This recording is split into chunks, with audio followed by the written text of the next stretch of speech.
Столкновение круизных лайнеров Андреа Дорио и Стокгольм.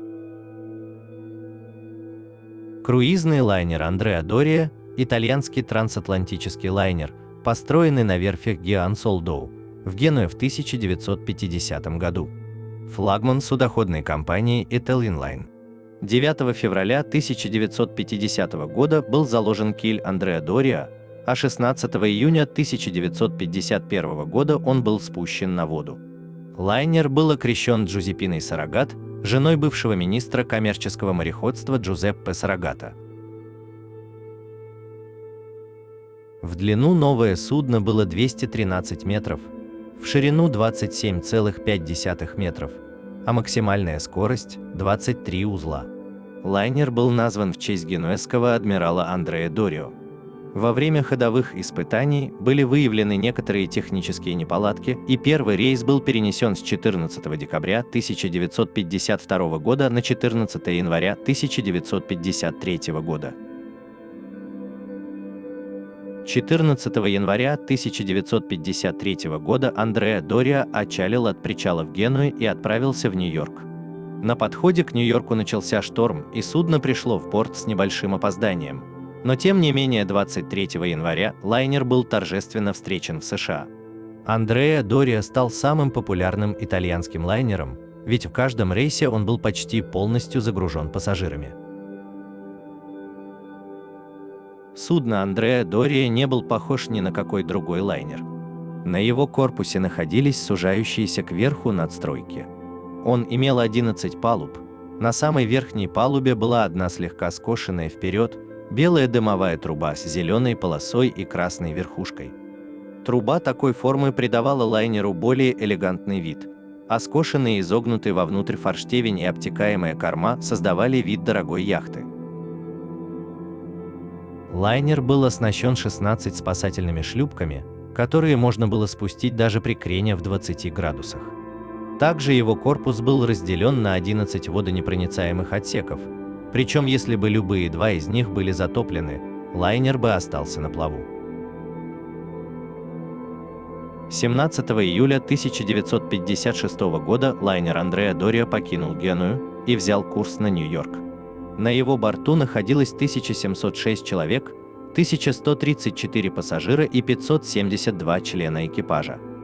Капитаном судна с самого первого рейса был 59-летний Пьеро Коломай. Он был одним из самых опытных капитанов Italian Line, которому компания полностью доверяла. В то же время из Нью-Йорка собирался отчалить шведский лайнер Стокгольм. Лайнер принадлежал компании Swedish American Line и был введен в эксплуатацию в 1948 году. Он был самым крупным из шведских судов, но вместе с тем самым маленьким среди пассажирских лайнеров, курсировавших через Северную Атлантику. Судно было на четверть короче Андреа Дорио и на 5 узлов медленнее. В 1953 году Swedish American Line увеличила размеры надстройки Стокгольма, в результате чего число мест для пассажиров было доведено до 548. Но судно сохранило свои обтекаемые очертания гоночной яхты. У него был удлинен бак, остро срезанный нос эсминца, усиленный для плавания во льдах, и изящно закругленная корма крейсера. Длина его составляла 160 метров, ширина 21 метр. Судно имело 7 палуб и закрытый бассейн для плавания. Опытнейший 63-летний капитан Стокгольма Харри Гуннар Норденсон был строгим и требовательным человеком. Сам лайнер содержался в безукоризненном порядке. Особенностью организации службы на шведском корабле было то, что вахту нес один дежурный офицер. В день столкновения им был третий помощник Йохан Эрнст Карстенс Йохансен. В 11 часов 31 минута Стокгольм вышел из Нью-Йорка и взял курс на Гетеборг. На его борту находилось 742 человека, 534 пассажира и 208 членов экипажа. 25 июля лайнер Андреа Дорио, двигаясь в тумане со скоростью 21,8 узла, приближался к плавучему маяку Нантакет возле одноименного острова. Практически весь маршрут был пройден. Скорость лайнера была выше максимально допустимой в таких погодных условиях. Причиной этого было то, что судно опаздывало. На пирсе его ждали грузчики, которым платили почасовую зарплату. Поэтому лайнер должен был придерживаться расписания. 25 июля наступил последний день рейса. Капитан Коломай избрал кратчайший путь в северной части Атлантического океана, плавание по дуге большого круга через Азорские острова и далее на запад, к плавучему маяку Нантакет, за которым вскоре должен был показаться берег США. Маяк Нантакет представлял собой небольшое окрашенное в красный цвет судно, поставленное на якорь в открытом океане в 92,6 километрах от одноименного острова за пределами мелководья у его берегов. Судно «Стокгольм», в отличие от Андреа Дориа, шел в ясном лунном свете, вне полосы тумана. Поэтому Карстенс Йоханнесен был в недоумении. Радиолокатор отчетливо показывал приближавшееся судно, и в то же время не было видно ни ходовых, ни отличительных огней. В ночной темноте туман, скрывавший Андреа Дориа, был совершенно не виден с борта «Стокгольма». Миновав Нантакет, в 22 часа 10 минут капитан лайнера Пьеро Коломай взял курс на маяк Амброуз. Лайнер Андреа Дориа продолжал идти в густом тумане с видимостью не превышающей 3,7 километров. На мостиках обоих судов увидели огни друг друга почти одновременно. На мостике судна «Стокгольм» третий помощник Йоханнесен, увидев красный левый огонь Андреа Дориа, решил еще отвернуть вправо для того, чтобы уверенно разойтись по правилам левыми бортами. На лайнере Андреа Дориа тоже заметили «Стокгольм», который им показался идущим на расхождение правыми бортами, как они и ожидали по наблюдениям за радаром. И на мостике итальянского лайнера решили отвернуть немного левее, для увеличения интервала при расхождении правыми бортами. Когда Андреа Дориа вышел из тумана и суда стали видны друг другу, выяснилось, что они идут друг на друга. Третий помощник «Стокгольма» отвернул до упора вправо, право на борт и дал команду полный назад. Рулевой на Андреа Дориа стал отворачивать до упора влево, лево на борт, не изменяя скорости, так как капитан Коломай рассчитывал, что так судно быстрее повернет. В 23 часа 10 минут ночи. Приводимый в движение дизелями мощностью в 14600 лошадиных сил нос «Стокгольма» с сокрушающей силой. Более 1 000 000 тонн вонзился в правый борт Андреа Дориа и начал рвать стальную обшивку как бумагу. «Стокгольм» пробил 7 палуб, а от удара Андреа Дориа сильно накренился влево, резко развернулся, оголив винты, и, продолжая идти полным ходом, потащил «Стокгольм» за собой. От сотрясений на нем остановился левый дизель, но его удалось запустить на задний ход. Машины судна «Стокгольма», продолжавшие работать назад, со скрежетом выдернули нос из борта лайнера Андреа Дориа. Суда расцепились, и в 12-метровую пробоину итальянского лайнера хлынула вода. Андреа Дориа мгновенно накренился на правый борт, но продолжал идти 22-узловым ходом. Через мгновение итальянский лайнер исчез в тумане. В 3 часа 20 минут 26 июля судно «Стокгольм» передал сигнал СОС, в котором говорилось, что судно столкнулось с другим кораблем, но может дойти до Нью-Йорка своим ходом. Носовая часть «Стокгольма» была полностью смята, но водонепроницаемые отсеки сохранились. Потом стало известно, что на его борту погибли 5 членов экипажа. Через 21 минуту после столкновения лайнер Андреа Дориа также передал сигнал СОС, в котором говорилось, что судно получило крен на правый борт в 20 градусах, и он постепенно увеличивается. Также радисты итальянского лайнера сообщили, что шлюпки левого борта спустить невозможно. Одним из первых откликнулся французский лайнер «Иль-де-Франс». На его борту находилось 1766 человек, 940 пассажиров и 826 членов экипажа, капитаном был Рауль де Бодиан. По аварийному распоряжению судна Андреа Дориа каждый из 1174 пассажиров и 572 членов экипажа должны были сесть в спасательные шлюпки. и лишь 8 членов экипажа и капитан должны были остаться на лайнере для управления 8 лебедками, спускавшими все 16 шлюпок. Пассажиры бросали детей в шлюпки на растянутые одеяла, многие просто прыгали в воду, спускались по канатам. А пожилые люди либо прыгали в воду с огромными усилиями, либо с помощью молодых пассажиров спускались в шлюпки по канатам. На борту Андреа Дориа не было паники, хотя все понимали, что без шлюпок левого борта половина пассажиров обречена на гибель. Но помощь пришла быстро. Когда крен Андреа Дориа увеличился до 28 градусов, к судну подошли шлюпки с лайнеров «Стокгольм» и «Иль-де-Франс», корабля рядовой Уильям Томас фруктовоза «Кейпен» и эсминца «Эдвард». Столь скорая помощь объясняется тем, что катастрофа произошла на оживленном участке маршрута. Другое счастливое обстоятельство вызвано тем, что в ту ночь был полный штиль, что способствовало успешному проведению спасательных работ.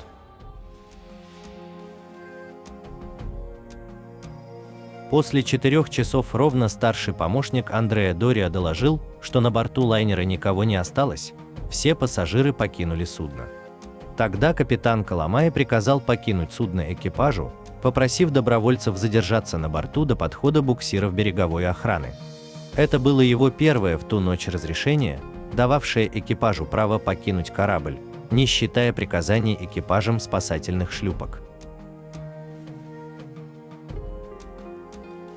Капитан Коломай передавал также по радио на рядовой Уильям Томас быть наготове, чтобы в случае необходимости оказать Андреа Дориа помощь.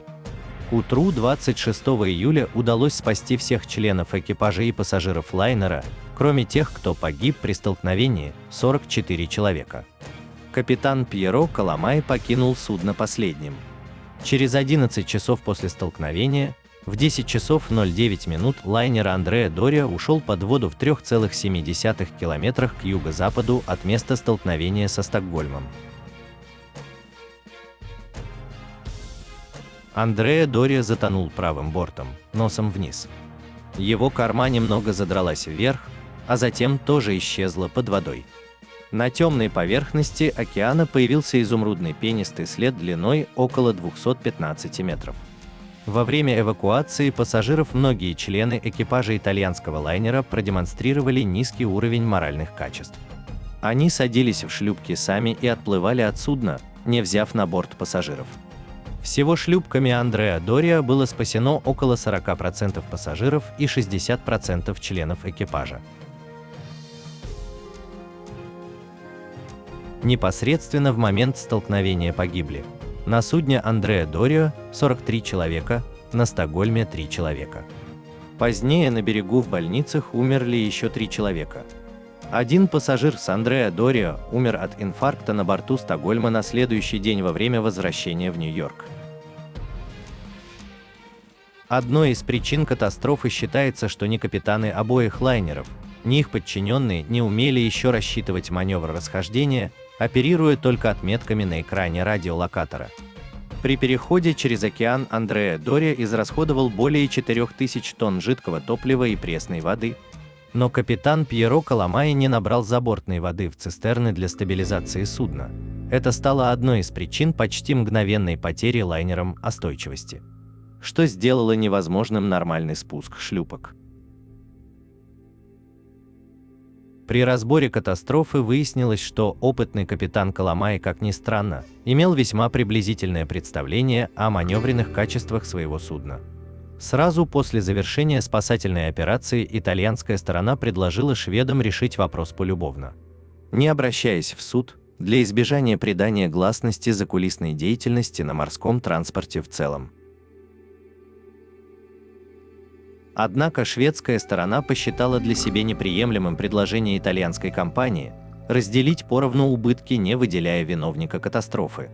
Это обошлось бы каждой стороне в 15 миллионах долларов, которые она была бы вынуждена уплатить как половину стоимости погибшего лайнера Андреа Дориа, не считая сумм для удовлетворения исков в связи с увечьем и гибелью пассажиров, потерей багажа и груза. Предложение решить вопрос без суда было отклонено.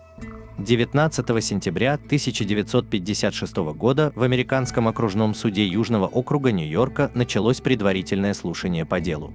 Итальянская компания Italian Line возбудила против шведской компании Swedish American Line иск за потерю принадлежавшего ей роскошного лайнера на сумму $25 миллионов, увеличив его затем до 30 миллионов. Шведская компания возбудила против итальянской встречный иск на сумму $2 миллиона.